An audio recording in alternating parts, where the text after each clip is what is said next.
Welcome back to the deep dive. I was looking over the notes for this week, and I have to admit, I kind of paused at the title we're working with, The Hinge of History. It feels a little dramatic, doesn't it? It does. It sounds incredibly dramatic. I mean, we're talking about what's essentially a parade on a Sunday. We've already seen Jesus do these incredible miracles, right? He's raised the dead. He's fed thousands of people. Why is this specific moment, this entry into Jerusalem, why is this the hinge? That's the perfect question. And the drama is justified, I think. You have to think about the entire trajectory of Jesus's public ministry up to this point for, 3 years, mostly up in Galilee. What has been the one recurring theme? He tells people to keep quiet. Exactly. Silence. He heals someone, and his first instruction is, don't tell anyone. He performs a massive miracle, and he just sort of slips away into the crowd. Scholars even have a name for it. They call it the messianic secret. Right. He's been intentionally keeping the volume down, avoiding the spotlight. He's been flying under the radar. But this moment, the moment his feet hit the road to Jerusalem for this final Passover, that's over. The secret is out. The volume knob doesn't just get turned up, it gets ripped off and thrown away. So he's deliberately forcing a confrontation. He is walking into the capital city during the most politically and religiously volatile week of the entire year to essentially force the hand of the establishment. Everything that happened before this moment was leading right up to it, and everything that comes after, well, it flows directly from it. You know, if this Sunday doesn't happen, Friday and the cross, they don't happen. So we really aren't just looking at a simple parade. This is a collision course. It is a geopolitical and a spiritual powder keg with a very short fuse. And that's something we often miss, I think. When we hear the Palm Sunday story, it's so sanitized. Yeah, it's kids in a church pageant waving construction paper branches. Exactly. We see the kids, we sing a happy song, and we move on to the Easter eggs. But if you actually get into the accounts, this was not a happy event in that simple sense. It was tense. It was confusing for the people there. And crucially, depending on who you asked, it looked very, very different. And I think that leads us perfectly into how we're going to structure today's deep dive. Yeah. Because we have these 4 biographies of Jesus, Matthew, Mark, Luke, and John. And they all tell this story, which is actually pretty rare. John especially is usually off on his own theological track. That's true. John often zigs where the others zag. But here, they all converge on this one event. But and this is the important part, they aren't just repeating each other. This is where we have to bring in this idea of the 4 lenses. Okay. If you just try to mash them all together, harmonize them into one single flat story, you miss all the nuance. You lose the depth. You have to stop and ask, who is holding the camera? What are they trying to show me? All right, so let's set the stage with these 4 lenses. Let's define our terms. Who are we dealing with, camera by camera? Okay, first up, you have Matthew. Matthew is writing primarily for a Jewish audience, so his lens is that of the king. He is obsessed, and I mean obsessed, with legal credentials, with the fulfillment of prophecy. He's trying to prove beyond a shadow of a doubt that this man, Jesus, has the legitimate legal right to the throne of David. He's checking all the boxes on the resume. Checking the paperwork. Okay, then we have Mark. Mark is the action cam. He's fast-paced, breathless. He's likely writing for a Roman audience, practical people who respect power, authority, and action. So for Mark, Jesus is the servant conqueror. He doesn't waste time on long speeches. He's interested in what Jesus does and his decisive authority over everything from demons to donkeys. And Luke. I always think of Luke as the historian. He is. He's a meticulous historian. But he's also the humanist of the group. Luke's lens is that of the ultimate man, the perfect son of man. He zooms in on the things the others might miss, the emotions, the social interactions, the focus on the poor and the marginalized. While the others are looking at the cheering crowd, Luke is the one who's looking at Jesus' face and sees him weeping. That's a powerful distinction. And that leaves John. John is the God lens. I like to think of him as filming from 30,000 feet. He's looking at the divine logic behind everything, the glory. He's constantly pointing out the things that the disciples themselves didn't even understand until years later after the resurrection. He connects all the dots back to the fundamental divinity of Christ, the great I am. So our mission today is to take this series of events chronologically and to keep swapping these lenses in and out to build, hopefully, a more complete 3-dimensional picture. Precisely. We're going to walk through it step by step. The preparation, then the ride itself, the weeping over the city, the arrival, the strange judgment of the fig tree, and finally, the purification of the temple. It's a packed few days, so let's start with part 1, the preparation. Let's get our bearings. Geographically, where are we? We are right on the outskirts of Jerusalem, on the eastern side, near the Mount of Olives. The text specifically mentions two little villages, Bethphage and Bethany. Now, you know as well as I do, names in the Bible are rarely just accidental labels. They're usually signposts. They're signposts. Bethany can mean house of affliction or maybe house of dates. But Bethphage, that one is less ambiguous. It means house of unripe figs. House of unripe figs. Okay, that seems oddly specific. Huh? Especially since I know we're going to be talking about a fig tree later on. It's incredible foreshadowing, isn't it? Yeah. It's almost too perfect. Jesus is literally standing between the house of affliction and the house of unripe figs, and he's preparing to enter a city that he's about to judge for its spiritual fruitlessness. Wow. But the location is also theologically heavy in another way. The Mount of Olives itself. For any Jew who knew their scriptures, the Mount of Olives meant prophecy.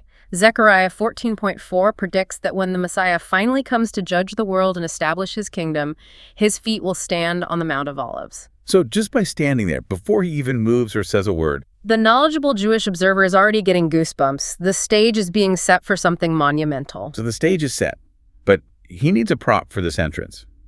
He sends two of his disciples on a very specific errand to find a donkey. Yes, and this is where our lenses, right out of the gate, start to diverge immediately. Let's look through Matthew's lens first, the lens of the king. Matthew 21, verse 2, mentions something that none of the other Gospels do. He says Jesus told them to go into the village, and they would find a donkey tied and a colt with her. Two animals. Why two? I've always wondered about that. Was he planning to ride Roman style, 1 foot on each? That would have been a sight to see, wouldn't it? No, Matthew's reason is all about the paperwork, as you said. He mentions both the mother donkey and her foal because he is an absolute stickler for prophetic accuracy. He's directly quoting Zechariah 9.9. Okay. That prophecy says, the king will come mounted on a donkey, even on a colt, the foal of a donkey. The original Hebrew uses a poetic parallelism. But Matthew, to leave no doubt for his Jewish readers, includes both animals to show, look at the literal, precise fulfillment of the text. He didn't just grab a random ride. He fulfilled the letter of the law. It's legal testimony for the king's claim. Okay, so Matthew is handling the legal side. What does Mark's action cam focus on? Mark, as usual, is all about the action and the implication of power. He ignores the mother donkey entirely and zooms in on the colt. And in Mark 11.2, he gives us this detail that seems like a throwaway line, but it's actually huge. He says it is a colt on which no one has ever sat. I've always just read that as meaning it was new. Like buying a car with 0 miles on the odometer. It's a pristine, unused ride for a king. And that's certainly one layer. There's an idea of purity and sacredness in the Old Testament, like in Numbers 19 or Deuteronomy 21. Animals that were set apart for sacred purposes could not have been used for common labor. They had to be yoke-free. So Mark is telling us this is a sacred transport fit for a holy purpose. But you said there was more to it. There is a very practical and, frankly, very dangerous layer here, too. Dangerous? How is a young donkey dangerous? Well, have you ever tried to sit on an animal that has never been broken? An unridden colt? I can't say that I have. I imagine it doesn't go very smoothly. It goes terribly. An unbroken colt's absolute first instinct, the moment you put any weight on its spine, is to buck. Violently. It kicks, it spins, it does everything in its power to throw you off. Right. Now, imagine taking a completely wild, unbroken animal, sitting on it for the very first time, and then trying to steer it directly into a screaming, shouting, palm-waving crowd of thousands of people. That sounds like a recipe for a rodeo disaster. He should have been thrown into the dirt in the first 5 seconds. Immediately. The fact that he wasn't is a quiet miracle. It's a subtle, powerful display of his authority over nature itself. It calls you all the way back to Genesis, to Adam in the garden who had dominion over the beasts. Here is the second Adam, Jesus, who sits on the wild colt, and it calmly submits to his will. Mark wants his Roman readers to see this isn't just the king of the Jews, he's the master of creation itself. That adds a whole new dimension to it. But the way he even gets the donkey is also fascinating. He tells the disciples, if anyone asks you why you're untying it, just say, the Lord has need of it. Yes, and this is so interesting. In the ancient world, particularly under Roman rule, there was a custom, a law, really, often called angaria. It was the right of a king, a governor, or a high-ranking military official to commandeer private property or even labor for official state business. Ah, so it's a form of military requisition. Exactly. It's the very same law that will later force Simon of Cyrene to carry Jesus' cross. So when Jesus says the Lord has need of it, He is not asking for a favor. He isn't borrowing a donkey. He's exercising a royal right. He's exercising a royal right of seizure. He is speaking as the sovereign king, and he is requisitioning this property for royal service. It's an act of supreme, quiet authority. And Luke, our humanist, adds that lovely little touch. He's the only one who mentions that the owners actually came out and asked the disciples what they were doing. Right, it grounds the story. These are real people wondering why their colt is being taken. It makes it real, but they hear the reason. The Lord has need of it, and they immediately submit to that authority. So we've heard from Matthew the king, Mark the servant conqueror, Luke the man. What is John's God lens seeing in all this? John, as he so often does, is the most honest about the confusion of the moment. In John 12:16, he just flat out admits it. He says, his disciples did not understand these things at first. Wait, really? They are in the middle of this incredible prophetic moment, a prophecy they would have known since childhood, and they don't get it. They're just caught up in the energy and the chaos of the moment. John is very clear. He says it wasn't until after Jesus was glorified, after the resurrection and ascension, that they looked back and remembered, and the light bulb finally went on. Oh, that was Zechariah 9:9. Wow. John's focus is on the divine logic. God was the one orchestrating the entire event, moving all the pieces on the board, even when the human participants, including his own inner circle, were operating in a complete fog. It's a powerful reminder for us, I think, that we are often part of God's grander plan without fully understanding the magnitude of what we're doing in the moment. Before we actually start the parade down the mountain, I have to ask about the choice of animal itself. If I'm a king and I'm coming to take my capital city back from the hated Roman occupiers, I am not riding a donkey. I'm riding a war horse, a massive, intimidating stallion. Why the downgrade? That is the absolute central paradox of the triumphal entry. You're exactly right. In the ancient Near East, a king essentially had two choices for his mount. If he rode a horse, it was a universal symbol of war. He was coming to conquer, to judge, to crush his enemies underfoot. War horse. The war horse. But if he rode a donkey, it symbolized the exact opposite. It was a symbol of peace, of humility. It meant he was coming to serve, to negotiate, to bring shalom to his people. So he is sending a very deliberate visual message that completely contradicts what the crowd is screaming for. Precisely. The crowd is shouting for a military messiah, a hammer to come down and smash Rome. And Jesus deliberately arrives on a symbol of humility and peace. That verse in Zechariah 9:9 even says the king will be humble and mounted on a donkey. With his actions, he is shouting louder than the crowd is, I am not the king you think I am. I am not the king you want. I am not here to kill Romans. I am here to die for them. That's a sobering thought to start a victory parade. Which brings us to part 2, the triumphal ride. The coronation itself. Can you paint the picture for us? What does Jerusalem look, sound, and feel like on this day? It's absolute chaos. On a normal day, the population of Jerusalem was maybe 50,000, 60,000 people. But during the Passover festival, the historian Josephus tells us that number could swell to over 2 million. 2 million. In a city that small. It's almost unimaginable. Every Jew who could possibly make the pilgrimage was there. The streets are packed shoulder to shoulder. Tents are set up for miles around the city walls. And the air is just thick with Roman tension. Pontius Pilate, the governor, would have marched in from his comfortable coastal headquarters in Caesarea Maritima. With his legions. Oh, yeah. Entering the city from the west gate with cohorts of legionaries, war horses, polished armor, imperial eagles. It was a massive show of force, a clear message. Behave or else. A parade of power. Exactly, a parade of earthly power. And at the exact same time, from the opposite side of the city, from the east, down the Mount of Olives, comes this counter-procession. A peasant carpenter from Nazareth on a borrowed donkey. It's a direct, almost satirical mockery of imperial power. And the people, they just go wild for it. They're throwing down their cloaks, cutting branches. They do.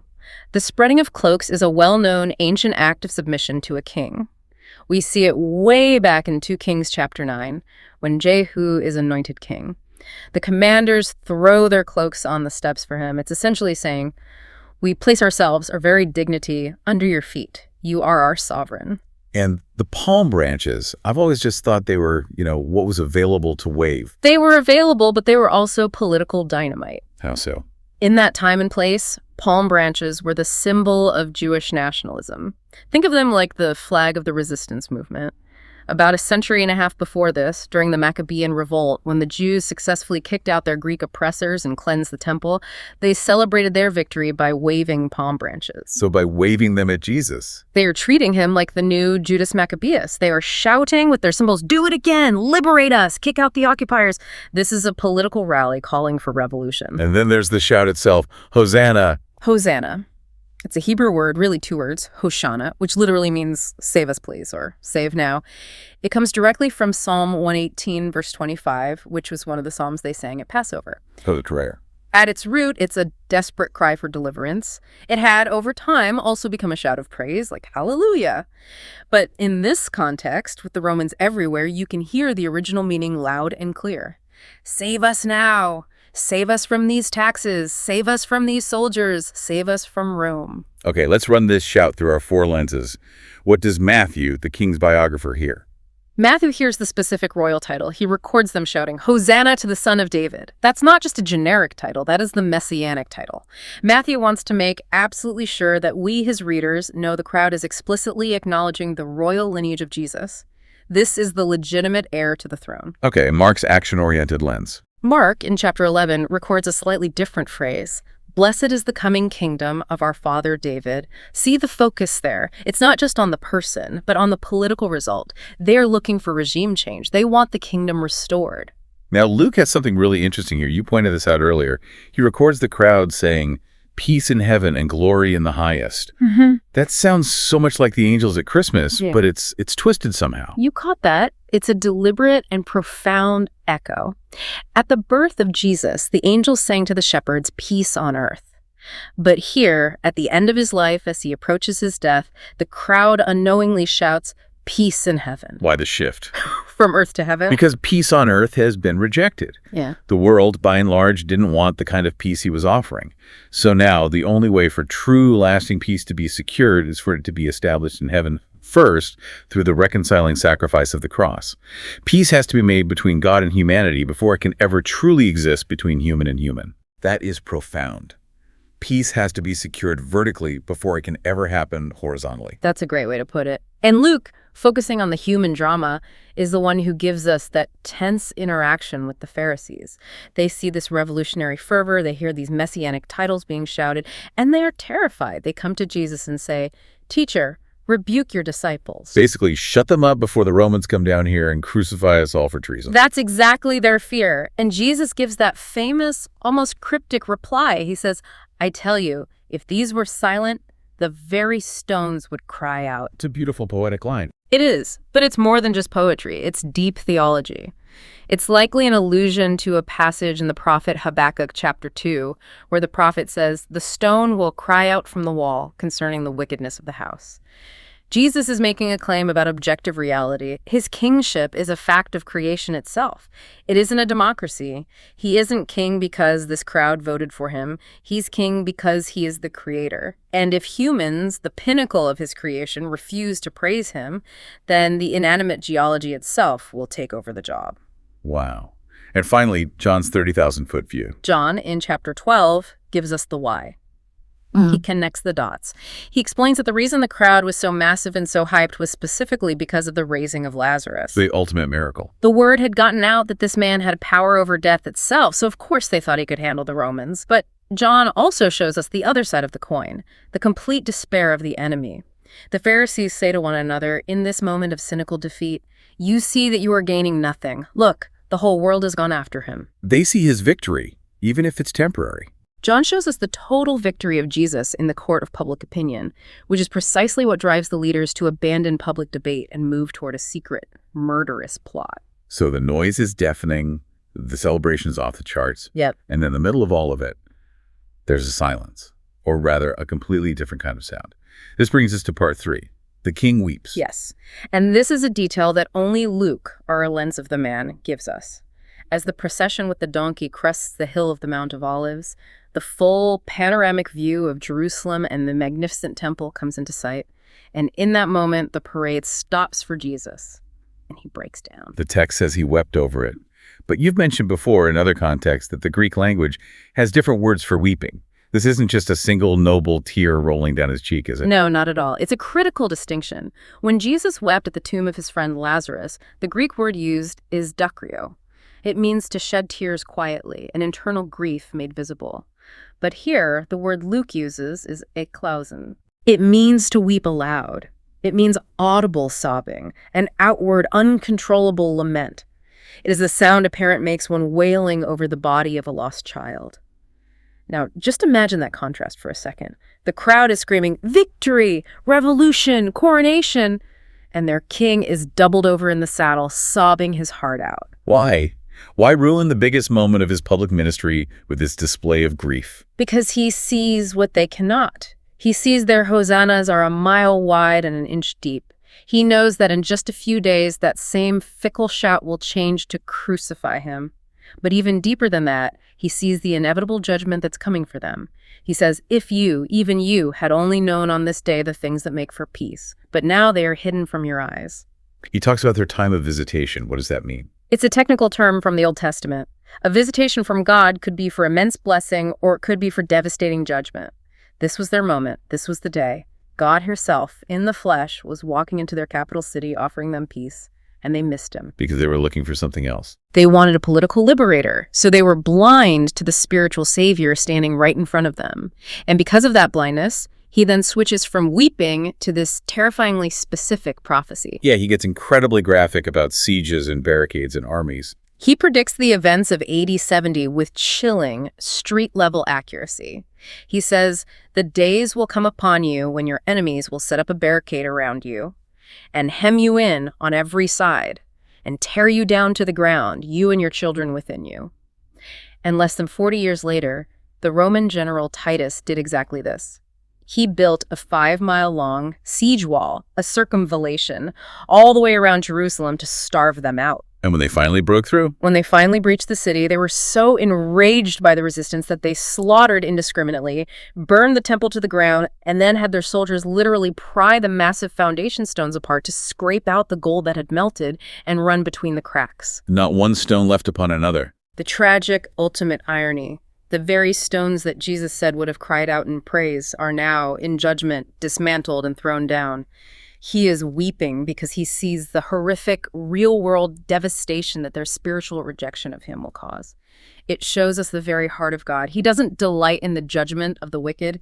He weeps over it, even as he pronounces it. That is such a heavy, powerful image. The sobbing king riding toward his own execution. Okay, let's follow him into the city. Part 4. The arrival. He finally passes through the gates. What is the reaction inside the walls? Matthew tells us the whole city was stirred. But that English word is a bit weak. The Greek word he uses is asseis. It's where we get our word seismic. Like an earthquake, a seismic shock. Exactly. It was a human earthquake. The entire city is shaking. People are leaning out of windows, running into the streets, asking the question on everyone's mind, "Who is this?" And the crowd with him answers, "This is the prophet Jesus from Nazareth of Galilee." That almost feels like a bit of a letdown, doesn't it? After Son of David, they answer with, "The prophet from Nazareth." It does. There's a sense of confusion. It's the humble origins confounding the sophisticated elites of the capital. But Matthew then takes us from the street into the temple area, and he highlights something truly beautiful that the other Gospels don't mention here. The children. Right. The kids are still shouting, "Hosanna!" inside the temple courts. Yes. The adults might have quieted down a bit as they entered the stern, formal atmosphere of the temple, but the children, in their innocence, they just kept the praise going. And the chief priests and the scribes, they are indignant. They're enraged. They confront Jesus and say, "Do you hear what these are saying?" They want him to put a stop to what they see as blasphemy. Of course. And Jesus' reply is a masterstroke. He quotes Psalm 8, verse 2. "Have you never read, out of the mouth of babes and nursing infants you have prepared praise?" What's the significance of quoting that particular psalm? It's a total inversion of their power structure. In Jewish law and culture at the time, children were not considered legally competent witnesses. Their testimony didn't count in a court of law. But Jesus says that God himself has ordained strength and praise to come from the weakest, most insignificant members of society. He is essentially saying to these powerful, educated leaders, "You theological giants are spiritually blind, but these toddlers, they can see the king." He's using the weak to shame the strong. Completely. If the leaders won't offer praise, then God will raise it up from the children. And if the children are silenced, he'll get it from the stones. His praise will not be stopped. Okay, now we have to address, well, the elephant in the room, or maybe the tree in the room, part 5. The cursing of the fig tree. I'll be honest, this story has bothered me for years. On a surface reading, it just feels like Jesus is hangry. He's hungry, the tree has no fruit, so in a fit of pique, he kills it. It seems petty and out of character. It absolutely looks that way if we don't understand 2 key things: the horticulture and the chronology. And this is a perfect example of why we need all 4 Gospels. First, let's fix the timeline. Matthew, who often groups his material thematically, makes it look like this happened right after he entered the city on Sunday. But that's not when it happened. No. Mark, who is our chronological stickler, clarifies it for us. Mark 11 tells us this event happened the next morning.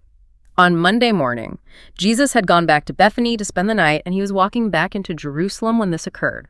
Okay, so it's Monday morning, he's hungry, he sees a fig tree that's full of leaves, but Mark explicitly adds that little detail, for it was not the season for figs.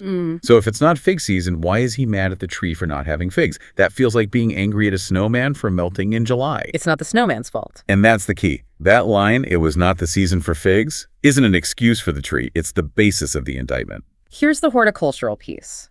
In Israel, fig trees have a unique growing cycle. They produce the main crop of figs, the sweet, desirable ones, in the late summer and early fall. That's what Mark means by the season for figs. But they also produce a crop of early edible buds in the spring. They're called bikuda. They aren't as good as the main crop, but they are food. Okay, so there's an early crop and a main crop. Yes, and here is the crucial, critical piece of information. The bikuda appear on the branches at the same time as the leaves appear. The leaves coming out is the sign that the early figs are there. The leaves are a billboard advertising. Breakfast is served. Ah, so if you see leaves from a distance, You should, upon closer inspection, find something to eat. A fig tree in the spring that is full of lush green leaves but has no bikuda at all is a biological anomaly. It's barren, it's a liar, it is engaging in false advertising, it has the outward appearance of life and fruitfulness, but it's empty. okay, that changes everything. So he's not angry that it's not summertime. He's judging it for its hypocrisy in the springtime. Precisely. And once you see that, the event clicks into place as an acted-out parable. The fig tree is a classic Old Testament symbol for the nation of Israel, and in this context, it's typically the temple and its religious system. Jesus looks at the temple and he sees leaves everywhere. The magnificent building, the priests in their expensive robes, the smoke from the sacrifices, the noise, the festivals. It looks so alive. It looks so religious. But when he gets close and looks for fruit, When he looks for the actual fruit of a relationship with God, the bikuda of righteousness, justice for the poor, mercy, genuine repentance, he finds nothing. It's all show. And so the kros, may no fruit ever come from you again, is a prophetic judgment. it's not about the literal tree. It's the death sentence of the spiritually bankrupt old covenant system. He is saying that a religion that puts on a great show but bears no genuine fruit is spiritually dead, and its judgment is to be withered from the roots up.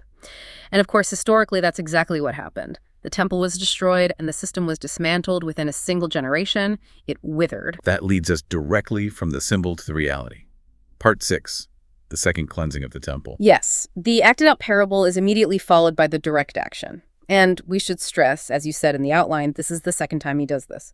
John records a first cleansing way back at the beginning of Jesus' ministry. That first one was a warning shot across the bow. This one at the end is the execution of the judgment. He walks into the temple courts and goes to war. And he goes specifically to the court of the Gentiles. Why is that location so important? The temple complex was designed with a series of concentric courts, each one holier than the last. You had the Holy of Holies at the center, then the court of the priests, the court of Israelite men, the court of women, and on the very outside, the largest and outermost court was the court of the Gentiles. As in, for non-Jews. Exactly. This was the only place where a non-Jew, a God-fearing seeker from Rome or Ethiopia or Persia, could come to pray to Yahweh, the God of Israel. It was meant to be Israel's front porch to the world, a quiet, accessible interface between God and the nations. And what have they done to it? They had turned it into a chaotic, noisy, and corrupt marketplace. They set up tables for the money changers and stalls for selling government-approved sacrificial animals.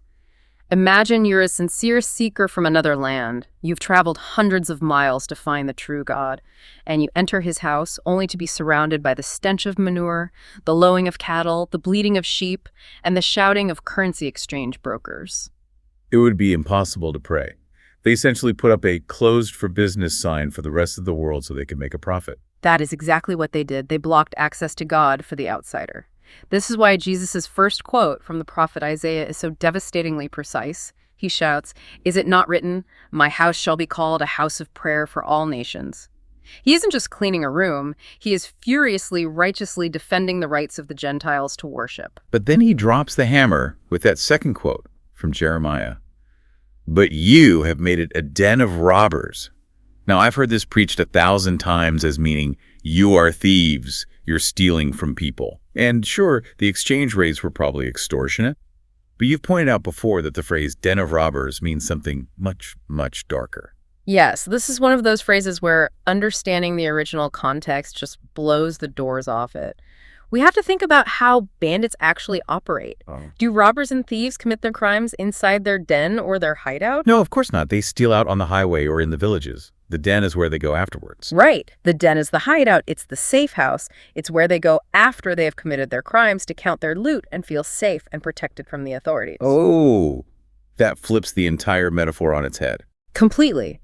Jesus is quoting from Jeremiah chapter 7, where the prophet explicitly accuses the people of oppressing the immigrant, cheating the widow, taking advantage of the orphan out in the world in their daily lives, and then coming into the temple, offering a sacrifice, and smugly saying, "We are delivered, we are safe." So Jesus isn't just saying they're stealing in the temple. He's saying something far worse. He's saying, you are using this temple as a safe house for your sin. You go out into the world and live like devils all week, and then you come in here, go through the religious motions, and you think it makes you safe. You think this house protects you from God's judgment. They were using religion as a cover-up for their injustice. They were using the liturgy to mask their lack of morality. It is the ultimate indictment of religious hypocrisy. It's not just that they were overcharging for doves. It's that they had turned the very house of God into a spiritual bunker for wicked men to feel secure in their wickedness. That hits incredibly hard. Mark adds another little detail here, too. He says that Jesus would not allow anyone to carry anything through the temple. What's that about? That's our servant lens, restoring reverence for God's house. The massive temple court was so large that people in Jerusalem were using it as a common shortcut. Instead of walking all the way around the block to get from the city to the Mount of Olives, they would just cut through the holy court, carrying their merchandise or their water pots. Treating holy ground like a public alleyway. Yes.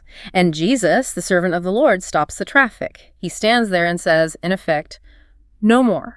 Stop making common use of what has been set apart as holy to God. And Luke gives us the aftermath of this dramatic event. Luke does. He notes that after Jesus had cleared out all the clutter and the noise, he began teaching daily in the temple courts, and the common people were hanging on his words. It's a beautiful image. Once the noise of the corrupt market was gone, the clear voice of God could finally be heard. He cleared the clutter to make room for the word. We've covered a massive amount of ground here. The donkey, the ride, the tears, the tree, the temple. Let's try to move to part 7 and synthesize some of this. Let's pull these threads together and talk about sin, prophecy, and the spiritual warfare going on behind the scenes. It's a very cohesive and damning picture of sin, isn't it?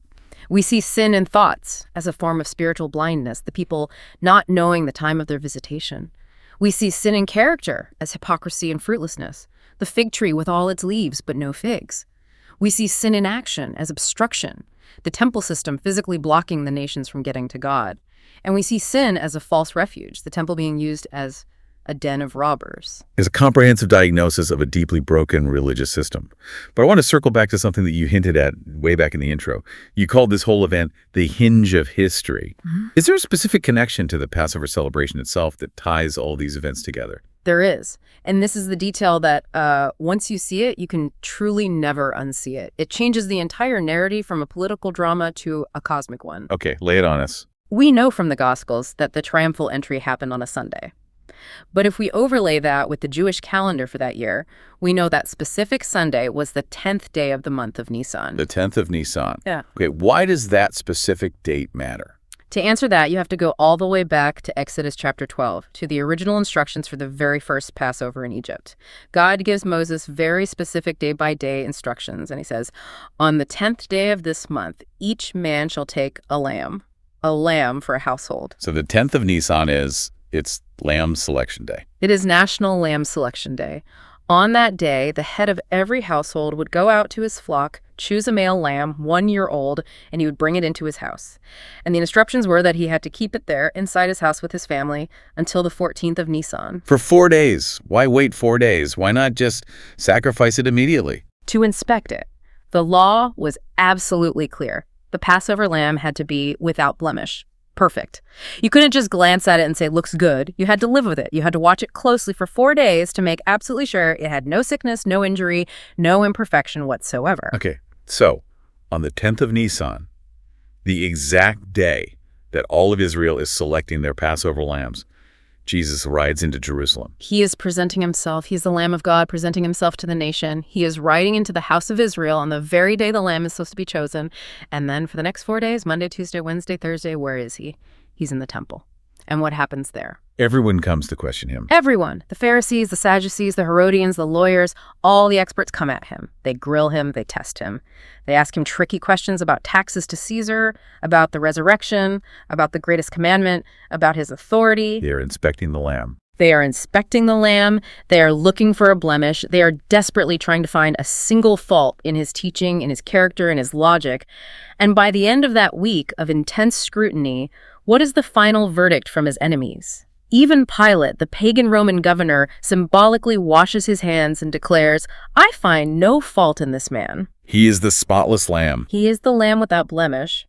So you see, the triumphal entry isn't just a king coming to his capital to claim his throne. It is the victim coming to the altar to be sacrificed. He rides in on the 10th to be inspected by the nation so that on the 14th Passover day, he can be sacrificed for the sin of the world. That is just... It's mind-blowing. It reframes everything. It even changes the weeping. He knows he's the sacrifice, but the crowd is shouting for him to be the conqueror. And that's the spiritual warfare element right there. Think back to the temptation in the wilderness. What was Satan's primary temptation?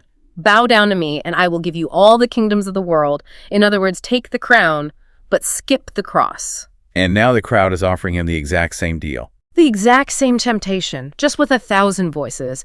Be our king! Take the throne now! Fight Rome! It would have been so easy, so tempting to just give the signal, incite a riot, and take the city by force. But he chooses the donkey. He chooses the donkey over the war horse. He chooses the path of the suffering servant over the path of the conquering king. He deliberately rejects the political crown that they offer so that he can accept the crown of thorns that they will give him later. He is fighting the ultimate battle against the prince of this world, not with swords, but by submitting to death. It is the ultimate divine subversion of power. So as we wrap this incredibly deep dive up, what's the takeaway for us living 2,000 years later? How do we apply this ancient complex history to our modern lives? I think we have to be brave enough to look in the mirror that these symbols hold up to us. First, there's the fig tree. We have to ask ourselves, am I full of leaves? Do I have the Christian vocabulary, the church attendance, the bumper sticker on my car? But when someone gets close, is there any actual fruit of the Spirit? Love, joy, peace, patience? Or am I just advertising a life that I'm not actually living? That's a tough, convicting question. It is. Second, there's the temple. Is my life or my church community a den of robbers? It's a hard thing to ask. Am I using grace as a hiding place? Do I secretly think I can live however I want during the week? I can be greedy, I can be cruel, I can be unjust, because I'll go to church on Sunday and it will make me safe. That is the very attitude that made Jesus overturn tables. And finally, I suppose, the choice between the donkey and the horse. Exactly. We have to realize that right now we are living in the age of the donkey. This is the age of grace. This is the age where the king comes humbly, offering peace, offering himself as a sacrifice for his enemies. He is, in a sense, still weeping over our cities, inviting us in. But the story doesn't end with a donkey. That's not the final image. No, it's not. The book of Revelation, in chapter 19, tells us he is coming again. And the next time he comes, he won't be on a borrowed colt. He will be on a magnificent white horse.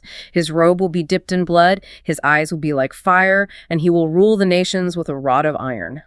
The unbroken colt was a demonstration of quiet authority, but the white horse is a symbol of absolute, terrifying judgment for those who rejected the humble offering of the donkey. So the warning, the application for every person listening is, don't miss the time of your visitation. That's it, exactly. Deal with the Lamb of God now, while it's the age of grace, or you will have to deal with the Lion of Judah later, when it's the age of judgment. The triumphal entry is a profound, standing invitation to recognize him for who he truly is, king, servant, man, and God, before the final lens changes for good. That is a lot to process. But it makes this week leading up to Easter feel so much heavier and so much more beautiful at the same time. It is, I think, the deepest story ever told. Thank you for taking us through these lenses. This has been The Deep Dive. We'll see you next time.